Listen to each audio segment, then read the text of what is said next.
and welcome to Currently a Current Affair, Currently Somewhere. I'm your host, Kath. And I'm Kelsey. Tonight on the program, we are looking at the lives of two university students at Griffith University and how their transitions in life have brought them to where they are today. First up, we have Ashley, and for this story, we have to take you back to the year 2008. At the age of 16, when Ashley was in her second last year of high school, things were starting to get serious and she was beginning to plan her future. She had plenty of friends and her family life with her dad, mum, younger brother and sister was as good as it could be. She wasn't getting along with her parents that well, but what 16-year-old does? With all of this also came a part-time job. Everything was running smoothly until Ashley and everyone around her received a rude awakening that would shake up their lives. Ashley's younger sister was diagnosed with leukemia at 13 years of age.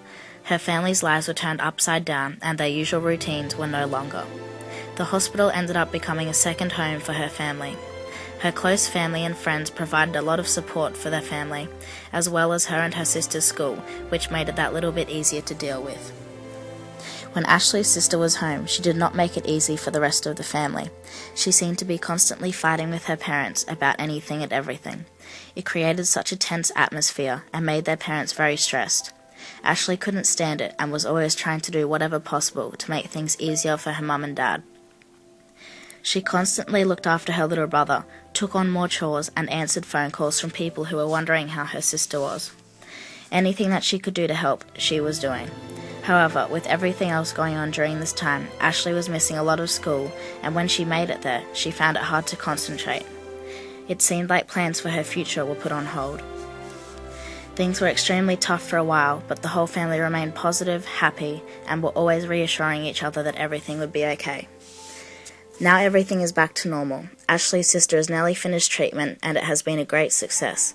Family life has calmed down, and they have all grown closer and are more understanding of each other. Wow, what an amazing story, Kath. I agree, Kelsey. The next story we have is about a girl named Caitlin and how moving overseas changed and influenced her life. Caitlin was 4 years of age when her dad was offered a job in Bali, consequently forcing her family to move overseas. However, 9 years later, they moved back to Brisbane so the children in the family could finish high school. Uprooted from her home, friends, and way of life, Caitlin was terrified of the isolation and difficulty she would feel having to start over again in a completely different setting. Because she didn't get a say in the decision, Caitlin resented the move. Changing direction in life is always hard enough, but coupled with 3 unhappy kids and tension brewing in her parents' marriage, it seemed their family dynamic was collapsing. Fortunately, the start of school, as frightening as it was, brought about the beginnings of friendships Caitlin would come to rely on for years to come. The girls she went to school with made the whole process of moving and starting again much less daunting and at times even fun. A year after the big move, Caitlin's parents announced they were splitting up and her mum was moving out. Still harbouring an anger towards her parents that she'd held for years, Caitlin convinced herself that she didn't really care and continued about her way as though that was true. Her brothers, however, Matthew and Patrick, seemed to be far more affected by it. Matthew, the eldest sibling, refuses to speak to their mother, and the younger siblings feel abandoned by the only female influence in their family.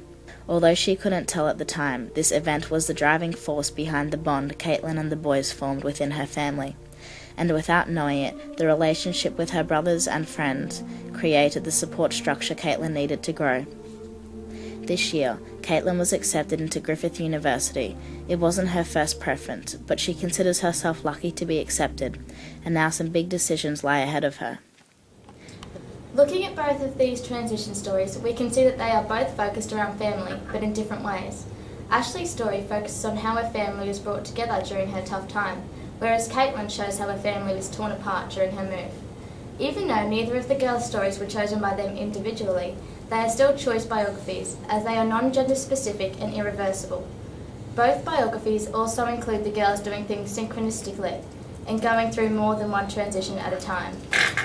So after analysing both stories, we can see that although the girls' transitions took them on different journeys, in the end they both ended up at Griffith University.